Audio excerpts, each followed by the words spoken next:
महाराणा अमर सिंह प्रथम महाराणा प्रताप सिंह के सबसे बड़े पुत्र और उत्तराधिकारी थे। उन्होंने 19 जनवरी 1597 से 26 जनवरी 1620 को अपनी मृत्यु तक सिसोदिया राजपूतों के मेवाड़ वंश के 16वें राणा के रूप में मेवाड़ पर शासन किया।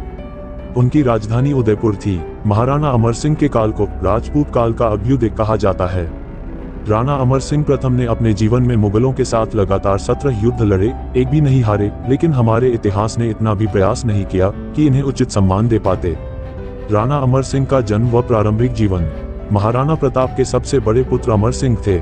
अमर सिंह का जन्म 16 मार्च 1559 को चित्तौड़ में महाराणा प्रताप और महारानी अजबदेव पनवार के घर हुआ था। उसी वर्ष उनके दादा उदय सिंह ने उदयपुर की नींव रखी थी। महाराणा प्रताप के बाद अमर सिंह का राज्याभिषेक 19 जनवरी 1597 ईस्वी को चावन में हुआ और 26 जनवरी 1620 तक मेवाड़ पर शासन किया। अमर सिंह ने मुगलों की अवहेलना जारी रखी और उनके पास कुछ भी नहीं था। हालांकि उनके पास खोने के लिए कुछ भी नहीं था, क्योंकि शुरुआती हमलों में मुगलों ने मेवाड़ के मैदानों पर कब्जा कर लिया था।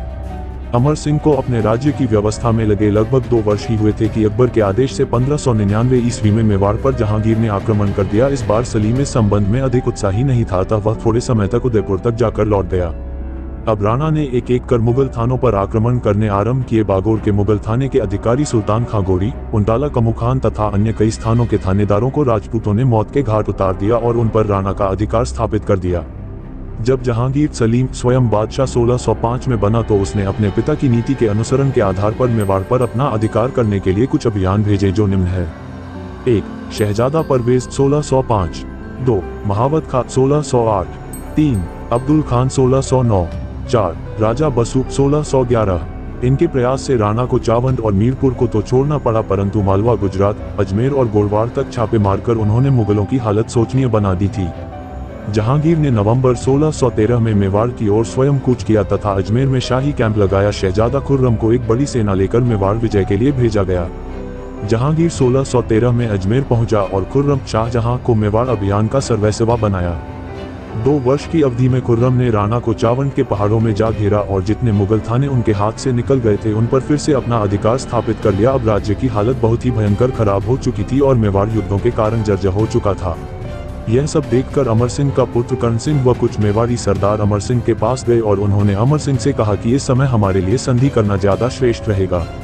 अमर सिंह ने उनकी इच्छा का सम्मान करते हुए हरिदास झाला व शुभकर्ण के साथ संधि का प्रस्ताव गोगुंदा ठहरे हुए खुर्रम के पास पहुंचाया।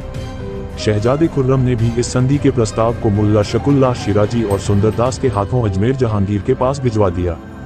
जहांगीर ने इस संधि प्रस्ताव को स्वीकृति देते हुए अपने चिन्ह के साथ खुर्रम के पास भिजवा दिया। वार्ता दल ने आसान शर्तों पर एक संधि का मसौदा तैयार किया, जिसे मुगल मेवाड़ संधि कहते हैं। मुगल मेवाड़ संधि की मुख्य शर्तें: 1. स्वयं महाराणा खुर्रम के समक्ष आकर संधि करेगा, परंतु मेवाड़ का महाराणा कभी भी मुगल दरबार में उपस्थित नहीं होगा। इसकी जगह उसका ज्येष्ठ पुत्र ही मुगल दरबार में उपस्थित होगा। अतः मुगल दरबार में सर्वप्रथम मेवाड़ की ओर से अमर सिंह का ज्येष्ठ पुत्र कर्ण सिंह गया। 2. चित्तौड़ का किला मेवाड़ के महाराणा को लौटा दिया जाएगा, परंतु वह भविष्य में कभी उसकी मरम्मत नहीं करवा सकेगा। 3. कुंवर कर्ण सिंह 1000 घुड़सवारों के साथ मुगल दरबार में उपस्थित होगा। 4. अन्य राजपूतों की तरह मेवाड़ के महाराणा को मुगलों से वैवाहिक संबंध स्थापित करने के लिए बाध्य नहीं किया जाएगा। महाराणा अमर सिंह की मृत्यु। मुगल मेवाड़ संधि के बाद महाराणा अमर सिंह अत्यंत दुखी रहने लगे। महाराणा अमर सिंह ने 1615 की मेवाड़ मुगल संधि के बाद सारा राजकाज अपने पुत्र कर्ण सिंह के हाथों में दे दिया। उन्होंने राजपाट त्याग कर राजासमंद झील के किनारे कुटिया बनाकर वैरागी जीवन व्यतीत करते हुए 26 जून 1620 को मृत्यु हो गई।